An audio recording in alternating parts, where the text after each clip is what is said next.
Bonjour et bienvenue, chers amis vierges. Je suis ravie de vous retrouver pour le tirage des énergies pour votre année 2023.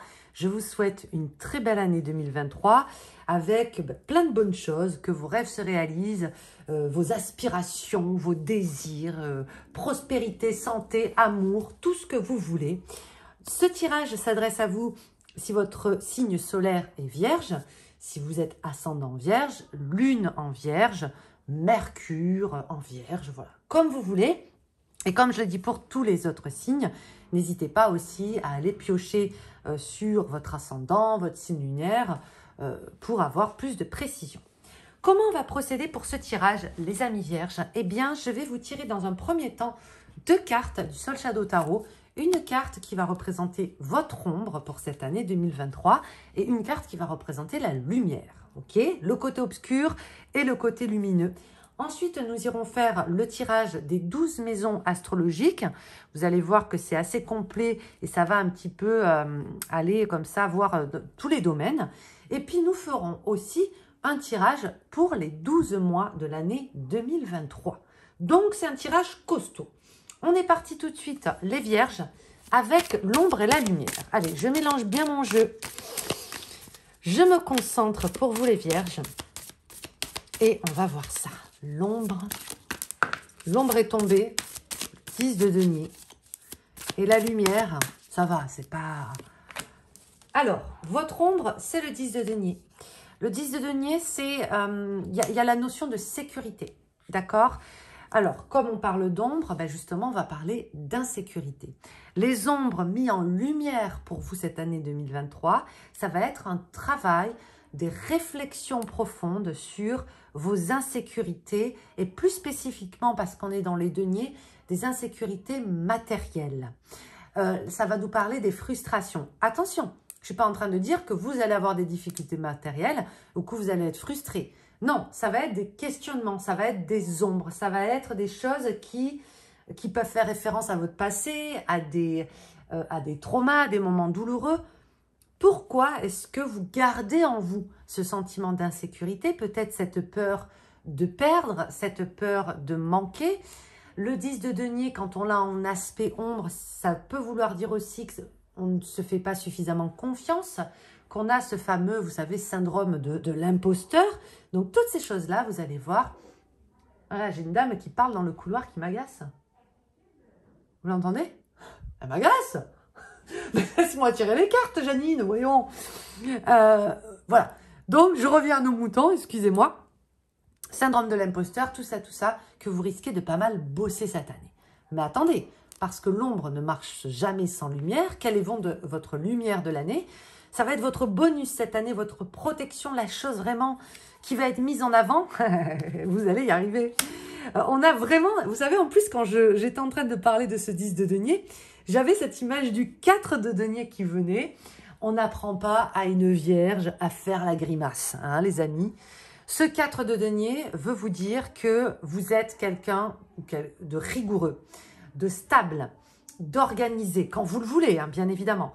Dans le 4 de denier, il y a cette sécurité presque très terrienne. Vous voyez un petit peu, j'irais même jusqu'à dire très ancestrale. Le 4 de denier, c'est celui, c'est pas pour rien que j'ai mis Picsou quand même, c'est celui qui gère, ok? Donc oui, vous avez toujours ces doutes, ces projections, ces insécurités, mais dans le fond, les vierges, de vous à moi, vous gérez et vous le savez. C'est intrinsèque, c'est en vous. C'est comme ça. Vous êtes mercurien, organisé, ça gère. Ne vous inquiétez pas. On est parti avec maintenant les 12 maisons astrologiques. Regardez qui c'est que j'avais envie d'utiliser. Notre copain l'horoscope Béline. C'est rare. C'est rare. Alors, l'horoscope Béline, qu'est-ce qu'il veut vous dire, les amis? Au niveau de ces 12 maisons astro, je vais tout vous expliquer. Ne vous inquiétez pas. Pour les vierges, s'il vous plaît. Oh, la 8, elle va piquer un peu. Hein. Vous vous en rappellerez, parce que peut-être que j'aurais oublié d'ici là. Mais la 8, à faire attention à la 8, j'ai l'impression. Celle-là, là. Alors, la maison 1, les gars. maison 1, c'est la maison du signe des béliers. Et cette maison, elle va faire référence à votre vitalité. C'est la maison de la personnalité, de l'ascendant, de comment on se comporte dans le monde. Vous avez la carte ici, c'est vraiment le fer à cheval, la chance est de votre côté. Alors, j'ai envie de vous dire ici quelque chose. Bon, évidemment, hein, c'est un tirage de cartes, les gars. Hein, on se calme aussi. Hein, on n'est pas là pour vendre du rêve non plus. Mais il y a cette notion ici de plus je crois en ma chance, plus je me comporte comme si la chance m'avait déjà souri et plus c'est bénéfique pour moi. Il y a une notion ici ok, peut-être que vous ne vous faites pas confiance à 100%, les gars, mais faites confiance en l'univers, ayez confiance en Dieu, ayez confiance en votre âme, ayez confiance en votre chemin, en votre expérience, votre bagage, parce qu'il y a le facteur de chance sur vous. Rien que ça. Du coup, on va voir si c'est dans la maison du matériel, parce que la maison 2 fait référence à la matérialité. C'est les possessions, c'est les acquisitions, les biens matériels, l'argent, les finances. C'est la maison des taureaux de la planète Vénus. Par extension, c'est tout ce qui nous enrichit dans la vie. C'est aussi l'art, la beauté et toutes ces choses-là. Le nid. Alors, le nid, ça va me parler ici quand même il y a la notion de foyer, d'être chez soi, d'organiser quelque chose.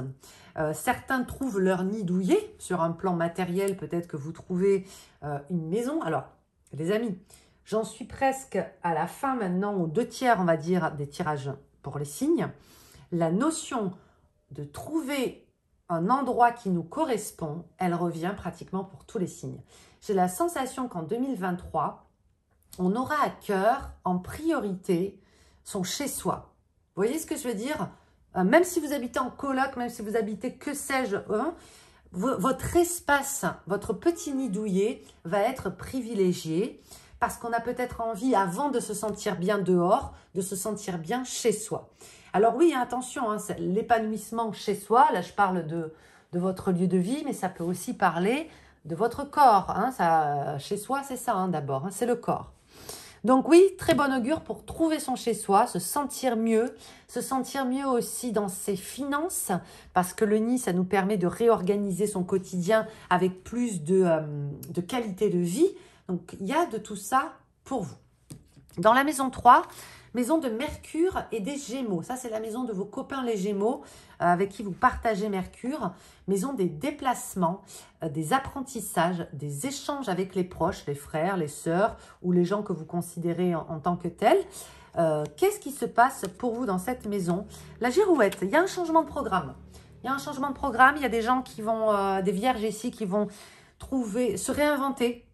Peut-être, moi, ce que j'ai la notion ici de, comment on appelle ça? Vous savez, quand vous vous formez vous êtes déjà au travail et vous vous formez, réorienter, respécialiser. J'ai vraiment cette notion-là de, ok, j'approfondis quelque chose que je sais déjà, ou je me réoriente, mais l'année 2023 ne va pas s'écouler de la même façon. Vous voyez, ça ne va pas être linéaire sur le plan des apprentissages, de la communication. Il y a quelque chose qui bouge, qui change à ce niveau-là. Maison 4, maison du cancer et de la lune. Cette maison, elle va faire référence justement à votre intériorité, au foyer, à l'héritage, à la famille. C'est dans cette maison souvent que se manifestent les ancêtres et qui viennent vous passer un petit coucou. Et là, en l'occurrence, c'est un coucou de sagesse. Alors, vous êtes épaulé au niveau des alliés spirituels, guides, ancêtres, anges gardiens, appelez comme vous voulez. Par une énergie quand même qui vous apaise, qui vous permet de souffler. Dans la représentation, ça me fait penser à la divinité Akshobhya, qui est en parallèle avec une divinité japonaise que je connais très bien, qui s'appelle le Fudomiyo. Et juste pour vous expliquer le principe de ces énergies-là, ce sont des énergies qui nous permettent de transformer la colère en sagesse, de la transmuter. Donc, je sais que je pars un petit peu loin là dans les interprétations, mais tout ça pour vous dire que cette année, vous aurez plus de facilité, les vierges, à transformer les choses qui vous contrarient, parce qu'on le sait que la Vierge, elle garde, elle emmagasine, et après, ça se répercute aussi sur sa santé, sur son moral, etc. Là, vous allez transmuter tout ça et le transformer en sagesse de manière plus simple, l'évacuer plus simplement. Maison 5, maison du lion et du soleil. Cette maison, elle fait référence aux passions qui vous animent, au plaisir simple de la vie, au monde de l'enfance, donc par extension aux enfants aussi si vous en avez, à votre créativité, au flirt, tout ça, la pensée de la femme. Alors là, les amis, c'est une rencontre que j'y vois. C'est une rencontre déterminante. Ça peut être aussi une rencontre amoureuse. Hein, ce n'est pas parce que c'est une femme que vous allez rencontrer une femme. Ça peut être une énergie féminine. Dans tous les cas, j'ai l'impression qu'il va y avoir une forte complicité cette année avec une personne, ou plusieurs d'ailleurs, mais qui a cette notion ici d'être compris, d'avoir ce privilège d'être compris et accepté par quelqu'un ou par des personnes. Je le sens vraiment. Il y a potentiellement ici aussi un projet commun. Alors, ça peut être un projet intime, un projet professionnel, mais avec quelqu'un avec qui ça matche très bien. Maison 6, c'est votre maison, les vierges. On va voir ce qui se passe du côté de chez vous. C'est la maison, elle est très importante cette maison parce que c'est la maison qui régit notre quotidien. Métro, boulot, dodo, la routine, l'organisation de votre quotidien, votre santé au quotidien, mais aussi vos animaux de compagnie si vous en avez. Et dans cette maison-là, vous avez le diable. Qu'est-ce qu'il veut nous dire, ce diable? Le diable est souvent synonyme d'excès. Que ce soit dans le tarot ou que ce soit chez Béline, il y a quelque chose en trop. Attention, je ne suis pas en train de vous dire d'éliminer quelqu'un de chez vous. Hein. Mais dans votre quotidien, dans votre maison, il y a le diable. Le diable se cache dans les détails. Ça peut nous parler de quoi? Une petite habitude de vie qui vous pourrit la vie, qui vous emmerde, dont vous allez pouvoir vous débarrasser. Mais il va falloir quand même s'y confronter, hein, les amis. J'ai la sensation que pour que vous soyez pleinement en paix, il y a besoin, ça va nous parler de nettoyer, purifier, de discipliner, de mettre une certaine forme d'hygiène dans ce quotidien. Ce diable, ça peut être, vous êtes obligé de vivre en colocation avec un ex-partenaire avec qui ça ne se passe pas bien et on le sait, c'est en excès, cette situation-là est en excès. Ça peut être quelque chose comme ça sur laquelle vous allez vous concentrer. Pour ma part, hein, je vous le dirai à la fin, mais je pense que ça va marcher. Alors cette carte, elle va faire référence avec la 8, hein, que je vous avais dit qui pique sûrement. Je ne m'avance pas, mais je pense que vous allez le dépasser. Je pense vraiment que vous allez... parce que vous avez le facteur chance sur vous, hein, et vous avez le nid, vous allez enlever ça de votre vie, ce qui est en trop, ce qui est toxique dans votre vie. Maison 7, ça c'est la maison de la balance et de Vénus. Cette maison va vous parler de l'autre, du partenaire, des rencontres, de l'amour, des associations, des collaborations, des mariages, des contrats. On a la solitude. Bon, alors la solitude peut rimer avec indépendance. Mais est-ce que c'est une année extraordinaire sur le plan de l'amour, des rencontres, etc. Je vous dirais que tout est possible déjà, mais j'ai quand même la sensation qu'il va falloir que vous y mettiez du vôtre si vous voulez obtenir, accéder à cette rencontre. Ça peut être la première chose. Donc, si vous êtes célibataire en recherche de l'amour, c'est très clairement, on vous dit, c'est pas en restant sur ton petit radeau que tu vas le rencontrer. Mais sait-on jamais?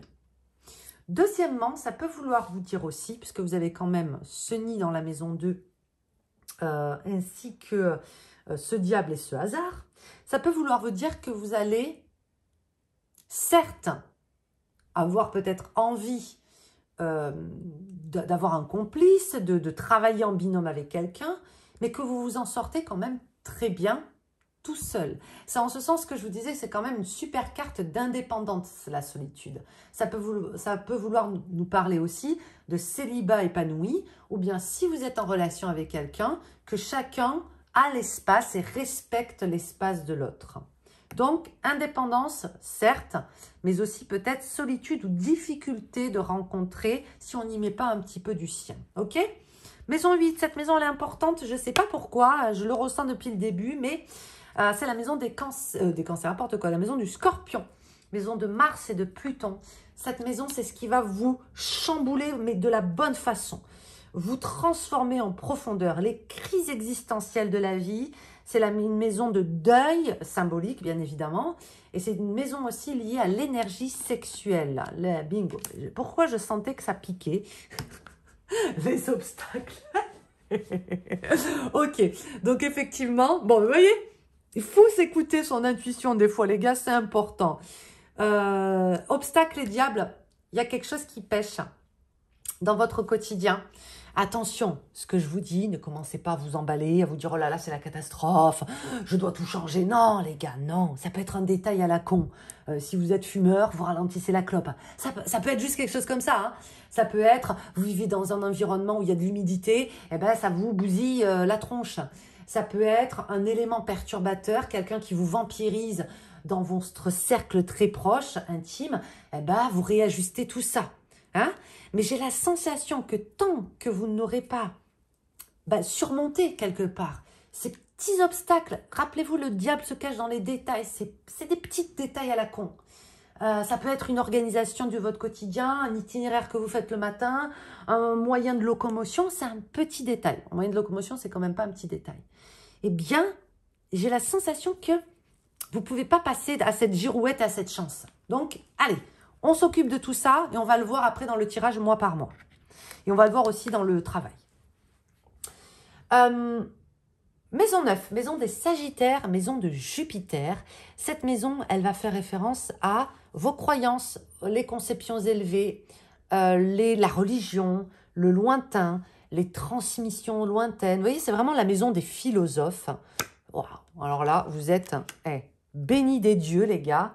La félicité, c'est une carte extraordinaire. Vous êtes très, très bien accompagnés. Hein. Très, très bien accompagnés. Déjà, il y a la chance sur vous. On voit qu'il y a aussi dans la vie matérielle et dans la vie terrestre une complicité, vraiment une relation privilégiée avec quelqu'un ou une petite sphère de proches. Sur le plan spirituel, vous avez cette grande sagesse qui vous est amenée. Et sur le plan vraiment de vos croyances personnelles, vous avez la félicité.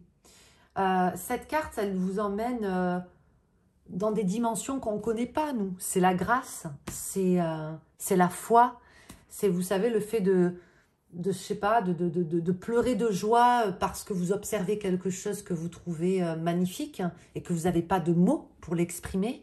C'est une carte de poésie, en fait. Et tout ça, vous l'avez dans votre cœur, dans votre âme, vraiment dans votre spiritualité intime et personnelle, les gars. Bravo. Maison 10. Protection aussi, hein. Protection. Hein. Maison 10, c'est la maison quand même des Capricornes et de Saturne. Cette maison, elle est très importante aussi. Enfin, elles sont toutes importantes. Mais celle-là, elle vous parle vraiment de votre carrière. La réussite sur le long terme, la façon de construire son avenir, sa réussite, sa vocation, toutes ces choses-là. L'amour. Waouh! Waouh! Amour sur le lieu de travail, c'est possible. C'est possible, mais il va falloir que vous mettiez la seconde, là, s'il y a quelqu'un qui vous intéresse. Chance en amour et en plus, ce que ça veut dire ici, vous savez, dans cette maison quand même de la carrière, tirer cette carte de l'amour, de Cupidon, c'est la potentialité de s'aligner avec sa vocation. Vous notez que j'utilise plus le terme mission de vie, qui est complètement galvaudé, et qui est utilisé en long, en large et en travers, et souvent à tort. Je préfère parler maintenant de vocation, parce que la vocation, c'est quelque chose qui nous appelle au plus profond de notre être, vers laquelle on se sent attiré sans forcément pouvoir l'expliquer. C'est un amour qui surgit parfois chez certains dès l'enfance, et qui guide leurs pas littéralement, quoi. Hein? Comme la chanson d'Ophélie Winter, hein. C'est la lumière qui guide les pas, hein. C'est ça, hein. Eh bien là, on vous dit que cette année, les Vierges, vous avez la possibilité de vivre ça, de tomber en amour pour une activité ou de ce que vous construisez tous les jours, même si c'est difficile, même s'il y a des obstacles, même si ça vous demande des efforts, vous le faites avec amour. Et quand c'est fait avec amour, je suis désolée, c'est la baraka. ça marche toujours. Ça marche. Il y a des personnes aussi donc qui arrivent enfin à aligner passion et carrière. Let's go! Du moins, c'est peut-être aussi une invitation à faire ce qu'il vous plaît. Ok? Maison 11, les amis vierges, ça c'est la maison des Verseaux, de Saturne et d'Uranus. Cette maison, c'est la maison des amis, de l'entourage, du monde, de comment on communique avec le monde aussi, il y a de ça. Mouvement, ça bouge. Ça bouge. Vous avez vu que dans 2 cartes d'air, enfin chez les Gémeaux et chez les Verseaux, et même chez quelque part chez les Balances, mais plus chez ces deux-là, il y a cette notion quand même de changement. Vous vous souvenez qu'on a parlé quand même d'une espèce de ménage, de nettoyage. Il y a des choses qui bougent dans l'entourage, il y a des choses qui bougent dans vos relations. Il y a de nouvelles personnes qui arrivent et j'ai la sensation que cette année, pour beaucoup de signes, c'est le cas. Il y a un gros ménage des énergies, des parasites, mais aussi on accueille des gentilles personnes, de belles âmes, etc. Ça peut être aussi, avec ces 2 cartes quand même, les voyages lointains sont privilégiés. Quand on parle de voyages lointains, on peut parler aussi d'échanges avec l'étranger, d'expatriation. Sachez-le, c'est quand même mis en avant pour vous cette année. Ou du moins, il peut y avoir un rapport privilégié avec l'étranger, donc aussi les étrangers, les gars. Super. Maison 12. La leçon intégrée à l'issue de cette année 2023 pour les Vierges. Leçon intégrée, la leçon de sagesse, puisque c'est la maison des poissons quand même. Donc, grande sagesse, spiritualité, tout ça. La pie. Ah, ok. Alors, c'est marrant parce que la pie, elle est partie du nid, là. Vous voyez? Voilà, elle a volé quelque chose. Qu'est-ce qu'elle a fait? Au niveau de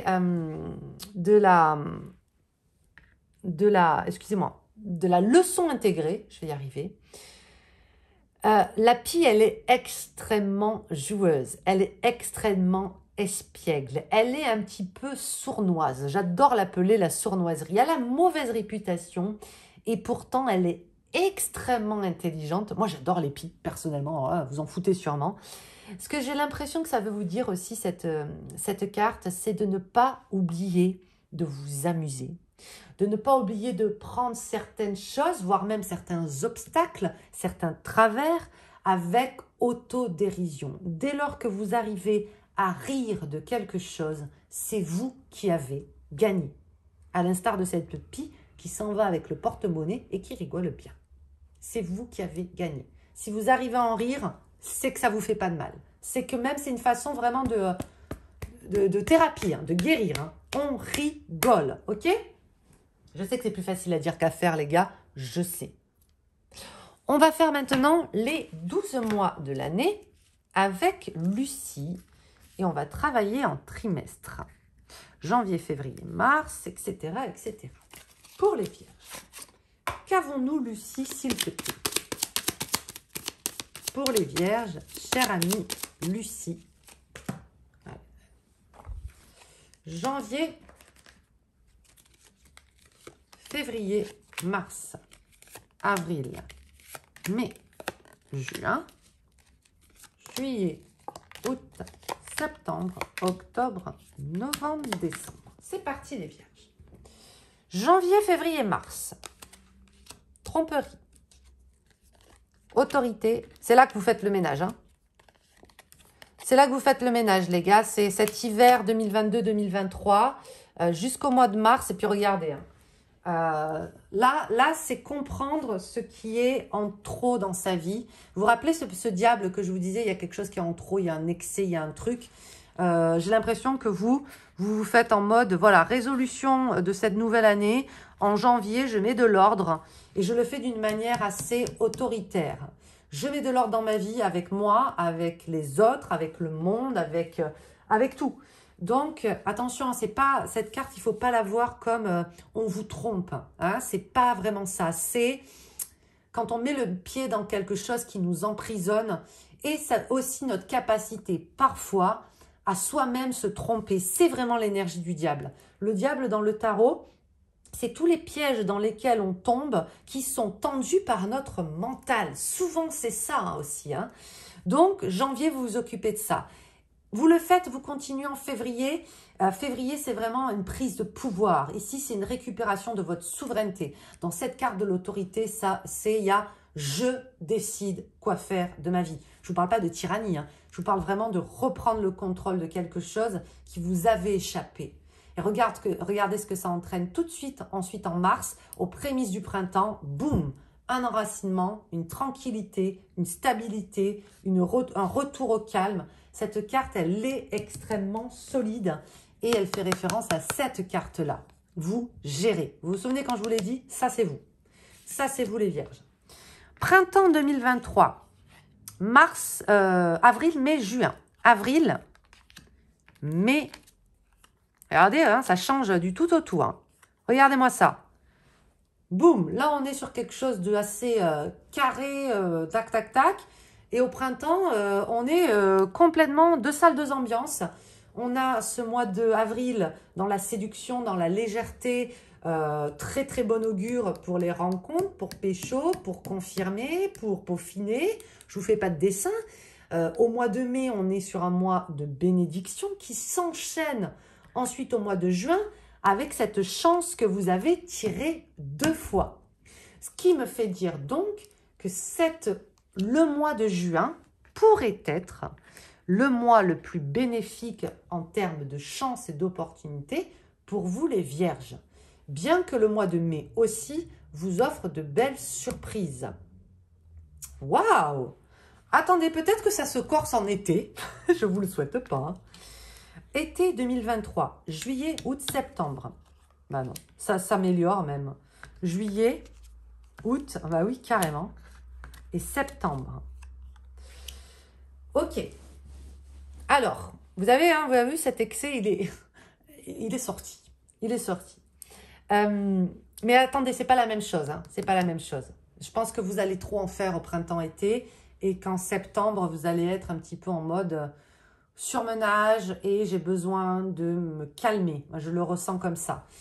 Juillet, août, au mois de juillet, vous avez la victoire. Donc, on voit que vous êtes sur ici une série ascendante, une série gagnante.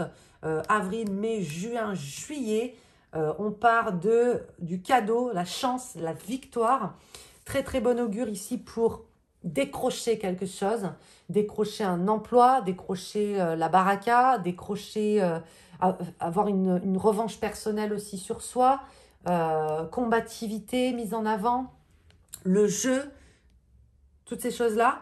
Au mois d'août, on est sur l'aventure, un mois privilégié, un très très beau mois d'août avec cette énergie du lion qui vous donnera envie de bouger, de voyager, de découvrir, etc., etc. Ça peut être un nouvel apprentissage aussi qui prend place en août.